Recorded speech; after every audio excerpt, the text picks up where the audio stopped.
Hello students, मैं हूं अभिषेक खंडेलवाल और स्वागत करता हूं आपका ग्रासरूट एजुकेशन चैनल पे। दोस्तों, आज का जो हमारा टॉपिक है वो है चैप्टर सेकेंड, जो कि आपका एनसीईआरटी सिलेबस का है। ठीक है, नाम है उसका थ्योरी ऑफ कंज्यूमर बिहेवियर। और यहाँ पे हम लोग ये पूरा जो चैप्टर है इसका ओवरव्यू देखने वाले हैं, फिर इसके एक एक टॉपिक को लेके हम लोग यहाँ कंप्लीट करने वाले हैं। तो दोस्तों, अगर अभी तक आप लोगों ने चैनल को सब्सक्राइब नहीं किया है तो सबसे पहले चैनल को सब्सक्राइब कर दे और बेल आइकन को प्रेस कर दे, ताकि जैसे ही वीडियो अपलोड हो तो आप लोगों के पास नोटिफिकेशन आ जाए। दोस्तों, ये जो एनसीईआरटी पैटर्न है, उस एनसीईआरटी पैटर्न का जो हमारा चैप्टर सेकेंड है वो है आपका थ्योरी ऑफ कंज्यूमर बिहेवियर का। अब ये जो चैप्टर है इसके अंदर हम लोग क्या पढ़ने वाले हैं, तो इसका जो नाम है ना वही इसके अंदर हम लोग पढ़ने वाले हैं कि जो एक कंज्यूमर है वो कैसे बिहेव करता है मार्केट के अंदर, वो हम लोग इस चैप्टर के अंदर पढ़ने वाले चीज़ें। अगर आप लोग इस बोर्ड के ऊपर देख पा रहे हो तो मैंने जो चैप्टर है उसको 3 पार्ट के अंदर डिवाइड कर रखा है। ये सबसे पहला काम होता है। अगर आपको चैप्टर सेकेंड को समझना है तो सबसे पहला काम यही करना होगा कि आप लोगों को इस चैप्टर को 3 पार्ट के अंदर डिवाइड करना होगा। और उन 3 पार्ट को अगर आप लोग एक एक चैप्टर के हिसाब से पढ़ोगे तो बहुत अच्छे से ये आपको चैप्टर समझ में आने वाला है, अदरवाइज ये चैप्टर समझ नहीं आएगा। इसका सबसे सीधा सॉल्यूशन यही होता है कि सबसे पहले आप इसको टॉपिक वाइज डिवाइड कर दो। सबसे पहला टॉपिक ले लो, जैसे the consumers budget. Consumers budget, देखो एक कंज्यूमर का बजट क्या होता है वो हम लोग यहाँ पढ़ने वाले हैं, तो इसको यहाँ अलग कर दिया। फिर जो हमारा नेक्स्ट है उसको डिमांड, तो डिमांड से रिलेटेड जितना भी है उसको नेक्स्ट के अंदर कवर कर दिया है। फिर उससे आगे वाला है आपका इलास्टिसिटी ऑफ डिमांड। तो इस तरीके से हम लोगों ने यहाँ 3 टॉपिक के अंदर पूरे चैप्टर को डिवाइड कर दिया है। इस तरीके से हमारा जो चैप्टर है वो इजी हो जाएगा और आप लोगों को बहुत अच्छे तरीके से समझ आएगा। तो दोस्तों, देखते हैं हम लोग इस चैप्टर के अंदर क्या क्या पढ़ने वाले हैं। देखो, एनसीईआरटी का जो पैटर्न है वो बुक के हिसाब से थोड़ा डिफिकल्ट लगता है, लेकिन जब मैं एक्सप्लेन करूंगा हर एक टॉपिक को तो आप लोगों के लिए बहुत इजी हो जाएगी दोस्तों। तो चलो देखते हैं हम लोग क्या क्या पढ़ने वाले हैं। देखो, मैं यहाँ ओवरव्यू बता रहा हूँ, ओवरव्यू से आप लोगों को पता जरूर चल जाएगा कि इस चैप्टर के अंदर क्या क्या पढ़ने वाले हैं, और एकदम सिंपल लैंग्वेज में या इजी शब्दों के अंदर आपको यहाँ बताने वाला हूँ। देखो, सबसे पहला टॉपिक है आपका द कंज्यूमर्स बजट। एक कंज्यूमर का बजट क्या होता है वो हम लोग यहाँ देखने वाले हैं। उस कंज्यूमर्स बजट के अंदर क्या क्या पढ़ने वाले हैं वो देखो। सबसे पहले बात आती है बजट सेट। वो बजट सेट क्या होता है वो हम लोग यहाँ देखने वाले हैं। फिर बजट लाइन क्या होती है और उसकी स्लोप क्या होती है, वो कैसे कैलकुलेट की जाती है, वो हम लोग यहाँ पढ़ने वाले हैं। फिर बात आती है changes in the budget set. Budget set के अंदर कैसे चेंजेस होता है वो हम लोग यहाँ देखने वाले हैं। ये सारी चीज़ें हम लोग ग्राफिकली या इक्वेशन के थ्रू सोल्व करने वाले हैं। जैसे अगर आपको एक हाइपोथेटिकली अगर सिचुएशन बताऊँ ये, तो इसमें जो आपकी बजट लाइन है वो कुछ इस तरीके से होती है। ठीक है, अब ये जो बजट लाइन है इसको हम लोगों को यहाँ क्या करना है, कैलकुलेट करना है। भाई बजट लाइन क्या होती है, जो हमारे बजट को बताती है वो बजट लाइन होती है। और स्लोप क्या होती है, चेंजेस, किसी भी चीज़ में कितना चेंजेस हुआ है, मान लो ए से बी पॉइंट पे, तो ये जो चेंजेस है वो इसकी स्लोप को बताता है। तो ये कैसे कैलकुलेट की जाती है। फिर बात आती है changes in the budget set. Budget set के अंदर चेंजेस, मान लो ये बजट सेट है ऊपर की तरफ शिफ्ट हो गया या बजट सेट है वो नीचे की तरफ शिफ्ट हो गया। तो ये सारी चीज़ें हम लोग यहाँ पढ़ने वाले हैं इस टॉपिक के अंदर। और आई होप आपको ये समझ में आ गया होगा कि हम लोग कंज्यूमर्स बजट के अंदर ये कुछ चीज़ें पढ़ने वाले हैं। कि जैसे मान लो बजट सेट का मतलब होता है कौन से बजट सेट को वह प्रेफरेंस देगा। जैसे मान लो सिर्फ 2 ही गुड्स है, एक गुड्स है आपकी ए और दूसरी गुड्स है बी, तो ए की कितनी क्वांटिटी खरीदेगा और बी की कितनी क्वांटिटी खरीदेगा, जितना उसके पास बजट है उसके अंदर। तो यहाँ हम लोग बजट की जो इक्वेशन है उसको समझने वाले हैं। अगर सिंपल से वर्ड्स में कहूँ, बजट की जो इक्वेशन है वो क्या होती है, तो वो होती है Q1 plus P2 Q2 equal to M। आपको अभी समझ में नहीं आएगा, लेकिन जब हम लोग इसको थ्रू एग्जाम्पल, थ्रू ग्राफिकली बताएंगे तब आपको ये सारी चीज़ें बहुत अच्छे से समझ में आने वाली है। फिर भी एक्सप्लेन कर देता हूँ। P1 का मतलब होता है प्राइस ऑफ गुड्स 1 और quantity of goods 1। Price of goods 2, quantity of goods 2, ये दोनों किसके बराबर होनी चाहिए, M मतलब बजट के बराबर। तभी ये दोनों चीज़ें क्या होगी, कंज्यूमर्स के बजट के अंदर फिट होगी। और ये हमारी कहलाती है इक्वेशन, बजट इक्वेशन जिसको हम लोग बोलते हैं। और इसी के द्वारा ये लाइन डिटरमाइन होती है। आई होप आपको ये समझ में आ गया होगा। तो ये सारा काम हम लोग कहाँ पढ़ने वाले हैं, कंज्यूमर्स बजट के अंदर। फिर हम लोग बात करते हैं preference of the consumer. Consumer किसको प्रेफरेंस देता है। सबसे पहले बात आती है मोनोटोनिक प्रेफरेंस। देखो यार, ये जो टॉपिक है मोनोटोनिक प्रेफरेंस, इसके अंदर देखेंगे कंज्यूमर दो गुड्स के अंदर सबसे पहले किसको प्रेफरेंस देता है, वो मोनोटोनिक प्रेफरेंस है। फिर बात आती है डिमिनिशिंग रेट ऑफ सब्सटीट्यूशन। देखो डिमिनिशिंग रेट ऑफ सब्सटीट्यूशन हम लोग पूरा पढ़ेंगे और सबसे ज़्यादा जो पूछा जाने वाला क्वेश्चन है एग्जाम्स के अंदर वो यही है, डिमिनिशिंग रेट ऑफ सब्सटीट्यूशन। इसको बहुत अच्छे तरीके से हम लोग यहाँ पढ़ने वाले हैं। एनसीईआरटी का लगभग हर साल जो रिपीट होने वाला क्वेश्चन है वो यही है, हर साल लगभग रिपीट होता रहता है। तो देखो मार्जिनल रेट ऑफ सब्सटीट्यूशन मतलब गुड्स है आपके पास, ठीक है, उन दो गुड्स के अंदर एक गुड्स को हम लोगों को ज़्यादा खरीदना है, एक को कम खरीदना है। तो जिसको कम कर रहे हैं और जिसको ज़्यादा कर रहे हैं तो उनके अंदर जितना चेंजेज हुआ है वो यहाँ कैलकुलेट करेंगे। कैसे कैलकुलेट करेंगे वो सारी चीज़ें मैं आप लोगों को बाद में बता दूंगा। फिर बात करते हैं इनडिफरेंस कर्व। देखो इनडिफरेंस कर्व भाई यूटिलिटी होती है, उसको हम लोग मेजर कर सकते हैं नहीं कर सकते, क्या होता है कैसे नहीं होता है, वो सारी चीज़ें हम लोग पढ़ेंगे। बस आप लोग याद रखना जो इनडिफरेंस कर्व है वो कुछ इस तरीके से बनेगा, चांद की तरह। वो हम लोग यहाँ बाद में समझने वाले हैं जब चैप्टर स्टार्ट होगा। फिर है shape and slope of IC curve. Shape कैसी होती है, स्लोप कैसे कैलकुलेट करते हैं वो मैंने आप लोगों को अभी बताया भी है। और स्लोप का फॉर्मूला अगर सीधा सा बोलूँ तो delta Y upon delta X, कितना चेंजेज हुआ है। या इसको इस तरीके से समझ सकते हो y2 minus y1 x2 minus x1, इस तरीके से स्लोप कैलकुलेट की जाती है। अब ये होती कैसे है वो सारी चीज़ें मैं आप लोगों को बताने वाला हूँ।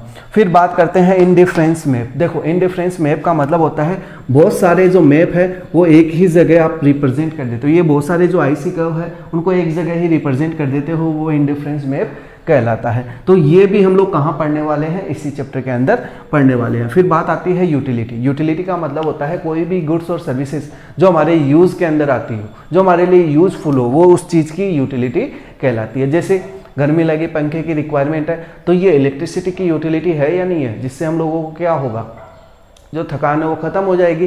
तो इस तरीके से ये सारी चीज़ें हम लोग यहाँ पढ़ने वाले हैं कि किसको कंज्यूमर प्रेफरेंस देता है, और ये सारी चीज़ें भी हम लोग यहाँ अच्छे से पढ़ने वाले। आई होप आपको ये समझ में आ गया होगा कि इसके अंदर हम लोगों को क्या पढ़ना है। फिर लास्ट दे रखा है optimal choice of the consumer.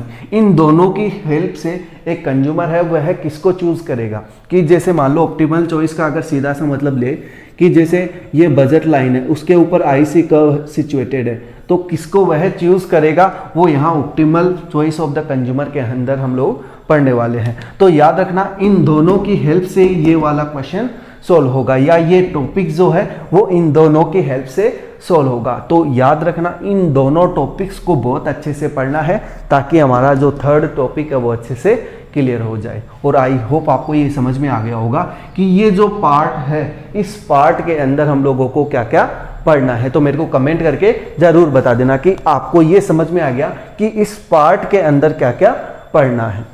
फिर हम लोग करते हैं नेक्स्ट पार्ट की बात। तो देखो नेक्स्ट पार्ट मैंने क्या बोला कि इसको आप दूसरा पार्ट है उसको डिमांड का नाम दे दो, और उस डिमांड के अंदर क्या क्या पढ़ना है वो यहाँ बता रहा हूँ मैं आपको। देखो डिमांड क्या होती है, पर्टिकुलर टाइम पे, कोई भी पर्टिकुलर प्लेस पे, कोई भी पर्टिकुलर प्राइस पे किसी गुड्स की जितनी क्वांटिटी डिमांड की जाती है वो डिमांड कहलाती है। एक सिंपल से शब्दों में हम लोग जिसको बोल सकते हैं। अब ये होती क्या है पूरा हम लोग यहाँ पढ़ने वाले हैं। देखो डिमांड कर्व कैसा होता है, लो ऑफ डिमांड क्या होता है, अजम्पशंस क्या होती है, सब्स्टिट्यूशन इफेक्ट क्या होता है, सबसे ज़्यादा पूछा जाने वाला क्वेश्चन है।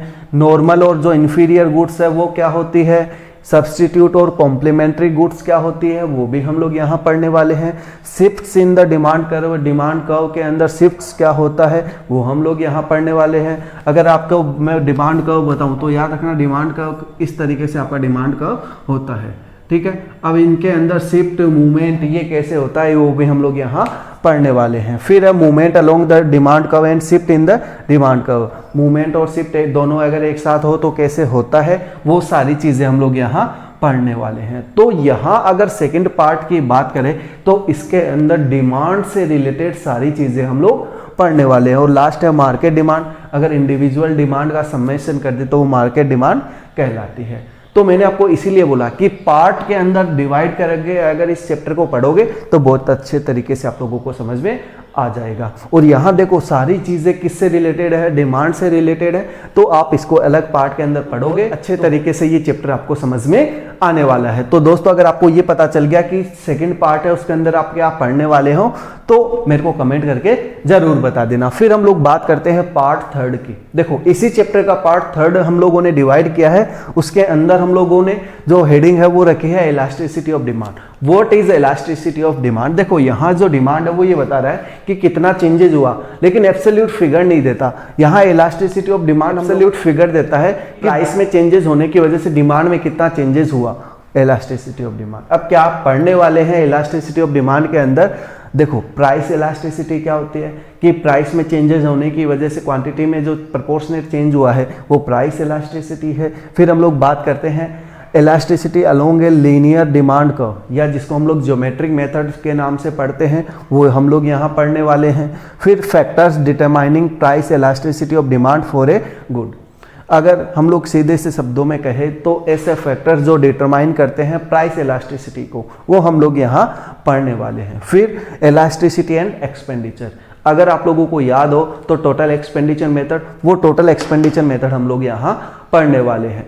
ठीक है, तो इस तरीके से ये इलास्टिसिटी ऑफ डिमांड को हम लोग यहाँ कवर करने वाले हैं। तो ये इस चैप्टर के 3 पार्ट है जिनको अगर आप पार्ट्स के अंदर पढ़ते हो तो बहुत अच्छे तरीके से ये चैप्टर आप लोगों को समझ में आने वाला है। अब हम लोग एक एक टॉपिक लेके इनको स्टार्ट करेंगे, ठीक है, ताकि आप लोगों का पूरा जो चैप्टर है वो अच्छे से समझ में आ जाए या कोई भी डाउट ना रहे और अच्छे से भी क्लियर हो जाए। तो चलो दोस्तों स्टार्ट करते हैं अपना चैप्टर नंबर 2 और हम लोग स्टार्ट करेंगे कंज्यूमर बजट से। कुछ टॉपिक हम लोग यहाँ पहले कंज्यूमर्स बजट के कंप्लीट करने वाले। पहले आप लोगों को कुछ नोटेशंस या कुछ अजम्पशंस लेनी है, वो क्या है वो हम लोग यहाँ समझने वाले हैं। तो आपका जो टॉपिक है प्रिलिमिनरी नोटेशन एंड अजम्पशंस, उसका मतलब क्या है वो हम लोग यहाँ समझने वाले हैं। यहाँ जो बार बार वर्ड रिपीट होंगे उनको हम लोग कैसे नोटिफाई या नोटेशन एक पर्टिकुलर वर्ड दे देंगे जिससे हम लोग आगे पूरे चैप्टर के अंदर डिनोट करने वाले हैं, वो यहाँ हम लोग समझने वाले हैं। देखो सबसे पहले मैंने यहाँ जो बंडल है उसकी डेफिनेशन लिख रखी है, वो है क्या वो समझना कि any combination of the amount, any combination of the amount of the two goods. हम लोग ये अजम्पशंस लेके चल रहे हैं कि मान लो 2 ही गुड्स का हम लोग कंजप्शन करते हैं, उन 2 गुड्स के अंदर से ही हम लोगों को चूज करना है। तो इसीलिए बोला है any combination of the amount of the two goods will be called a consumption bundle, या तो हम लोग उसको क्या बोलेंगे कंजप्शन बंडल बोलेंगे। इन शॉर्ट के अंदर क्या बोलेंगे ए बंडल। 2 गुड्स की जो भी अमाउंट है उस अमाउंट को हम लोग क्या बोलेंगे एक बंडल। जैसे मान लो हम लोग 2 गुड्स के बारे में बात कर रहे हैं तो एग्जांपल के थ्रू 2 गुड्स ले रखी है, गुड फर्स्ट और गुड सेकंड। गुड फर्स्ट को हम लोग वेरिएबल्स के अंदर डिनोट करें तो हम लोग कैसे डिनोट करेंगे x1 से डिनोट करेंगे, और अगर गुड्स 2 को डिनोट करते हैं तो x2 से डिनोट करेंगे। ठीक है, तो x1 और जो x2 है उन दोनों की जो अमाउंट है, यही तो बोलना चाह रहा है any combination of the amount of the two goods. तो combination of amount of the two goods will be called as consumption bundle. ये क्या है आपका एक कंजप्शन बंडल है, या इसको शॉर्ट में हम लोग क्या बोल सकते हैं बंडल। कॉम्बिनेशन ऑफ 2 गुड्स कि x1 और x2 की कितनी क्वांटिटी हम लोग परचेज कर सकते हैं वो क्या कहलाता है हमारा एक बंडल कहलाता है। दोनों क्या हो सकते हैं पॉजिटिव भी हो सकते हैं और 0 भी हो सकते हैं। जैसे एक एग्जांपल लेते हैं कि यहाँ मैंने लिखा 5 और 10। अब 5 और 10 का मतलब क्या हुआ, ये पहली चीज तो ये एक क्या है बंडल है, ठीक है, जिसको कंजप्शन बंडल भी हम लोग बोल सकते हैं। 5 का मतलब गुड फर्स्ट है, उस गुड फर्स्ट की हम लोग कितनी क्वांटिटी कंज्यूम कर रहे हैं 5। और अगर x2 की बात करें तो x2 का मतलब गुड 2, तो उसकी कितनी क्वांटिटी हम लोग कंज्यूम कर रहे हैं 10। तो पहली गुड्स की 5 क्वांटिटी और सेकंड गुड्स की कितनी क्वांटिटी 10 क्वांटिटी हम लोग कंज्यूम कर रहे हैं। तो ये हमारा एक क्या कहलाएगा बंडल कहलाएगा। और यही डिफाइन कर रखा है यहाँ कि देखो any combination of the amount of the two goods, ये अमाउंट है 2 गुड्स की, ठीक है, इस कॉम्बिनेशन को हम लोग बंडल कहते हैं। तो आई होप दोस्तों आपको जो प्रिलिमिनरी नोटेशन है और जो अजम्पशंस है वो आपको पता चल गई होगी। यहाँ हम लोग 2 गुड्स को लेके पूरा एक्सप्लेन करने वाले। तो दोस्तों मेरे को कमेंट करके जरूर बता देना अगर आपको ये प्रिलिमिनरी नोटेशन और जो अजम्पशंस है वो समझ में आ गई हो तो। अब हम लोग स्टार्ट करेंगे हमारा टॉपिक कंज्यूमर्स बजट। अगर हम लोग बात करें कंज्यूमर्स बजट की तो दोस्तों मैंने आपको पहले भी बताया था सिर्फ 2 गुड्स की बात हो रही है। तो उन 2 गुड्स को खरीदने के लिए मेरे पास जितना पैसा है वो मैं खर्च करना चाह रहा हूँ, या मेरी जो इनकम है जो उन 2 गुड्स पे खर्च करना चाह रहा हूँ वो मेरा क्या है, बजट है सिंपल सी लैंग्वेज में। यहाँ मैंने डेफिनेशन लिख रखी है, उससे आप लोगों को और अच्छे तरीके से समझ में आ जाएगा। A fix amount of money या income to spend on 2 goods the price of which are given in the market, जिनका प्राइस मार्केट के अंदर दे रखा है उनके ऊपर जो फिक्स अमाउंट ऑफ मनी या इनकम में खर्च करना चाह रहा हूँ वो मेरा क्या है, बजट है। आई होप आपको ये समझ में आ गया होगा कि कंज्यूमर्स बजट क्या है। या अगर सिंपल से शब्दों में समझ लो तो आपको मैं कह दूं कि मेरे पास 50 रुपए है और 50 रुपए के अंदर मेरे को 2 गुड्स खरीदनी है, तो मेरा बजट क्या हुआ, 50 रुपए। भाई 50 रुपए से ज़्यादा की गुड्स मैं परचेज नहीं कर सकता, क्यों? क्योंकि मेरा बजट ही क्या है, 50 है। तो फिक्स अमाउंट ऑफ मनी क्या हो गया, 50 टू स्पेंड ऑन 2 गुड्स। कोई भी 2 गुड्स अगर मैं खरीदना चाह रहा हूं जो भी उनकी प्राइस मार्केट के अंदर दे रखी है। आई होप आपको कंज्यूमर्स बजट की डेफिनेशन समझ में आ गई हो। अब हम लोग इसको पूरा एग्जाम्पल के थ्रू एक्सप्लेन करेंगे। लेट अस सपोज, आपको सपोज करना है कि मान लो जो कंज्यूमर की जो इनकम है उसको हम लोग डिनोट करते हैं एम से। कंज्यूमर्स की इनकम है उसको एम से डिनोट करते हैं और जो प्राइस है 2 गुड्स का उसको डिनोट करते हैं P1 और P2 से। तो अगर कंज्यूमर क्या करना चाहता है, X यूनिट की जो गुड फर्स्ट है उसको बाई करना चाहता है। भाई जो X1 की जो यूनिट है गुड फर्स्ट की वो बाई करना चाहता है, तो बाई कैसे करेगा, कितना स्पेंड करना होगा, वो कैसे फाइंड आउट होगा कि प्राइस उस गुड्स का X1 का, भाई P का मतलब क्या हुआ, प्राइस ऑफ गुड्स फर्स्ट, और X1 का मतलब क्या है, क्वांटिटी ऑफ गुड्स फर्स्ट, कि इनकम जितनी दे रखी है उसमें वह कितना परचेज कर पाएगा वो यहाँ। If he wants two by X2 unit of good 2, अगर गुड 2 की X2 यूनिट वह परचेज करना चाहता है तो उसको कितना स्पेंड करना पड़ेगा, जो प्राइस है 2 का और क्वांटिटी ऑफ X2। इसको पूरा एग्जाम्पल के थ्रू हम आगे समझेंगे, ये आपको पहले समझना पड़ेगा। तो ये दोनों उसको खर्च करना पड़ेगा। तो अगर हम लोग इन दोनों इक्वेशंस को, ये गुड्स फर्स्ट और गुड्स 2, इनको जोड़, इससे पहले हम लोगों ने क्या पढ़ा था, बंडल किसको कहते हैं, कॉम्बिनेशन को। तो यहाँ हम लोग क्या करते हैं, एक बंडल लेते हैं और उस बंडल को हम लोग कैसे डिनोट करेंगे, इस तरीके से। भाई P1 X1 plus P2 X2, दोनों गुड्स को हम लोगों को परचेज करना है एक साथ। ये आप लोगों को पहले भी बता चुका हूं कि बंडल तभी कहा जाएगा जब 2 गुड्स होगी, उसको बंडल, ठीक है। अब उस 2 गुड्स की जो प्रीवेलिंग प्राइस है और जो हमारी फिक्स इनकम है उसमें हम लोग कितना परचेज कर पा रहे हैं वो यहाँ आपका होगा। भाई जो P1 X1 प्लस इसकी कितनी खरीद पा रहे हैं, जो भी बजट है उसके अंदर। इसीलिए तो हम लोगों ने जो नीचे जो लाइन लिखी है वो क्या लिखी है कि ये जो बंडल है इसको यहां रखा और आगे देखो साइन देखो, लेस देन और इक्वल टू M, मतलब बजट से कम या बजट के बराबर हो सकता है, इससे ज्यादा नहीं हो सकता। एग्जांपल के थ्रू हम लोग समझने की कोशिश करते हैं कि जैसे मान लो हमारा बजट क्या है, 50 रुपए, ठीक है। अब 50 रुपए बजट के अंदर मान लो गुड्स फर्स्ट का जो प्राइस आपको दे रखा है वो मान लो 5 रुपए हो और जो गुड्स सेकंड है उसका प्राइस आपको दे रखा हो 10 रुपए। अब यार 2 सिचुएशन हो सकती है, वो 2 सिचुएशन क्या हो सकती है, या तो 50 से कम की खरीदे या 50 रुपए के बराबर हम लोग खरीदे। तो चलो मान लेते हैं मैंने 5 रुपए जब उसका प्राइस P1 का था तो उसकी 2 क्वांटिटी मैंने खरीद ली, तो मेरा खर्च कितना हुआ, 10 रुपए। प्लस यहां देखो 10 रुपए थी, यहां मैंने मान लो 2 क्वांटिटी खरीदी, कितना हुआ, 20, ठीक है। तो यहां क्या हुआ, 20 प्लस 10 30, तो लेस देन 50, मतलब बजट से कम खर्च। और अगर ये ऐसे होता कि 5 × 2 और मान लो मैं 10 रुपए की ये जो क्वांटिटी है ये 4 खरीद लेता, तो यहां मेरे 10 रुपए खर्च हुए, यहां 40 रुपए खर्च हो गए और वो किसके बराबर हो जाता, बजट के बराबर हो जाता। तो ये और ये 2 सिचुएशन हो सकती है कि लेस देन और इक्वल टू M ये हो सकता है। तो आई होप आपको ये समझ में आ गया होगा कि किसको हम लोगों ने क्या डिनोट किया है। वो नोटेशन बताने का मतलब यही था कि कैसे हम लोग इन सारी चीज़ों को डिनोट करेंगे। हो सकता है एक बार में आपको समझ में नहीं, वीडियो को 2-3 बार देख लेना, आपको बहुत अच्छे तरीके से ये सारी चीज़ें समझ में आ जाएगी। फिर हम लोग बात करते हैं बजट सेट की कि व्हाट इज बजट सेट। देखो, the set of bundles available to the consumer, वह सेट ऑफ बजट जो कंज्यूमर के लिए अवेलेबल रहता है वो बजट सेट कहलाता है। या इसको दूसरे तरीके से अगर हम लोग समझना चाहे कि it is a collection of all bundles, जो बजट सेट है वो क्या है, collection of all bundles that the consumer can buy, जिसको कंज्यूमर क्या कर सकता है, बाई कर सकता है with her income at the prevailing market prices, अपनी इनकम में जो भी मार्केट के अंदर प्रीवेलिंग प्राइस, पहले का जो प्राइस चल रहा है। आई होप आपको ये समझ में आ गया होगा कि व्हाट इज बजट सेट।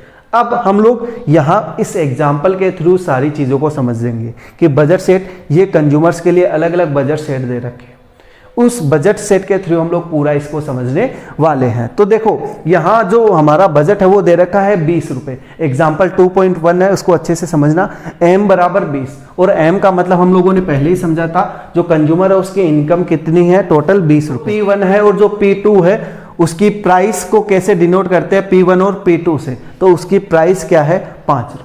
ये आपको समझ में आ गया कि जो इनकम है वो कितनी है, 20 रुपये, और जो प्राइस है दोनों गुड्स की वो कितनी है, 5-5 रुपये। ये आपको समझ में आ गया होगा।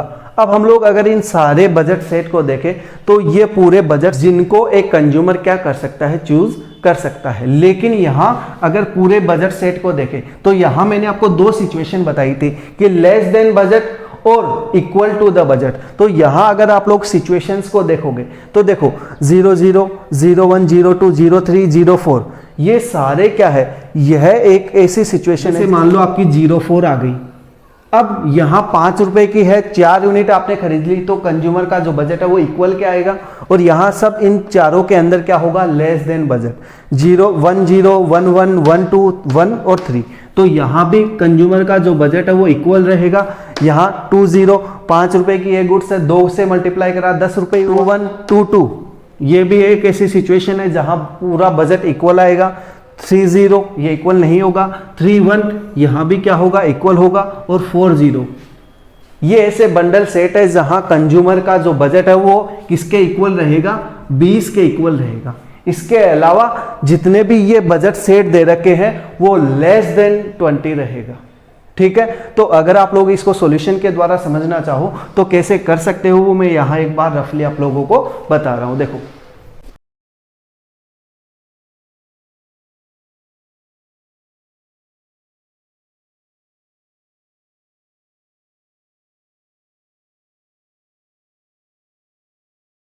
अगर आप लोगों को बजट की इक्वेशन याद है तो बजट की इक्वेशन क्या थी, ये वाली, हाँ या ना। ठीक है, अब बजट हमारा कितना दे रखा है, 20 रुपए। ठीक है, और प्राइस कितनी है, P1 और P2 की 5 रुपए। तो ये तो समझ में आ गया कि मैंने यहाँ 5 और 5 रख दिया। अब कितने से मल्टीप्लाई करते जाऊंगा, देखो पहला बजट है 0 और 0, तो ये तो लेस देन बजट वाली सिचुएशन आ गई, तो ये तो लेस देन सिचुएशन हो गई। फिर दूसरी आ गई 0 और 1, तो इसकी तो 0 खरीद रहा हूं, इसकी कितनी खरीद रहा हूं, 1, तो 5 × 1, तो ये भी क्या होगा, 5 रुपए मेरे खर्च हो रहे हैं, तो ये भी लेस देन की सिचुएशन आ गई। अगर मैंने यहाँ जो 04 की सिचुएशन लगाई है उसको देखो कैसे सॉल्यूशन करोगे कि इसकी तो मैं कोई क्वांटिटी नहीं खरीद रहा हूँ, लेकिन आगे वाला जो है 5 रुपए का 1 है, 4 उसकी मैं क्वांटिटी खरीद रहा हूँ, तो 5 × 4 20, तो ये किसके हो गया, बजट के बराबर हो गया। इसी तरीके से मैंने यहाँ जो रेड पेन से लगा रखे हैं वो सारे इस तरीके से मल्टीप्लाई होके किसके बराबर होंगे, बजट के बराबर होंगे। अब कुछ ऐसे कंस्टेंट या बजट सेट जो नहीं हो सकते, देखो कौन से नहीं हो सकते, 3 और 3 नहीं हो सकते। क्यों, अगर 5 को 3 से मल्टीप्लाई करोगे, 5 को 3 से मल्टीप्लाई करोगे तो ये तो बजट से बाहर चला जाएगा। इसके अलावा 4, 1 की सिचुएशन नहीं हो सकती, 1, 4 की सिचुएशन नहीं हो सकती, तो ये ऐसी सिचुएशन है जो कभी नहीं हो सकती। क्यों, ये हमारे बजट से बाहर है, और जो बजट से बाहर है उसको हम लोग बजट सेट के अंदर कभी इंक्लूड नहीं करते हैं। और बजट सेट के अंदर किसको इंक्लूड करते हैं, जो लेस देन या इक्वल टू क्या हो, m।